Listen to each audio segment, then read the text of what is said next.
Naranasan mo na bang managinip ng kasal? Maaaring ikaw ang ikinakasal, dumadalo bilang bisita, o nanonood lamang sa isang seremonya. Ang kasal ay simbolo ng pagmamahal, commitment, at bagong simula. Pero kapag ito ay lumitaw sa panaginip, ano nga ba ang ibig sabihin nito? Sa video na ito, aalamin natin ang posibleng kahulugan ng panaginip na kasal. Una, kung ikaw ang ikinakasal sa panaginip, maaaring ito ay simbolo ng bagong yugto sa iyong buhay. Maaaring may malaking pagbabago o responsibilidad na paparating. Pangalawa, maaari rin itong senyales ng commitment, hindi lang sa relasyon, kundi pati sa trabaho, pangarap, o personal na desisyon. Kung sa panaginip mo naman ay masaya ang kasal, ito ay magandang senyales.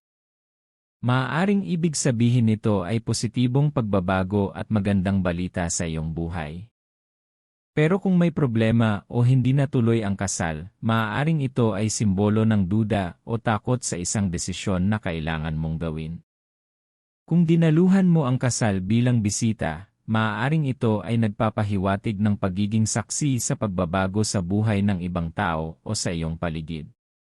Kung sa panaginip ay hindi mo kilala ang iyong pinakasalan, maaaring ito ay simbolo ng bagong pagkakataon o bahagi ng iyong sarili na iyong matutuklasan. Kung nalungkot ka sa kasal sa panaginip, maaaring ito ay nagpapahiwatig ng pag-aalinlangan o emosyonal na conflict sa iyong buhay. May isa pang kahulugan, ang kasal sa panaginip ay simbolo rin ng pagsasama ng dalawang bagay, tulad ng ideya, plano, o desisyon na magdadala ng pagbabago sa iyong buhay.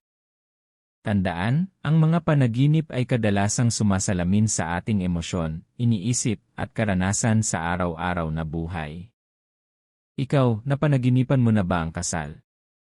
Ano ang nangyari, ikaw ba ang ikinakasal o nanonood ka lang? I-comment mo sa ibaba ang iyong karanasan at maaaring isa ito sa susunod nating video. At kung gusto mo pang malaman ang kahulugan ng iba't ibang panaginip, huwag kalimutang mag-like, mag-subscribe.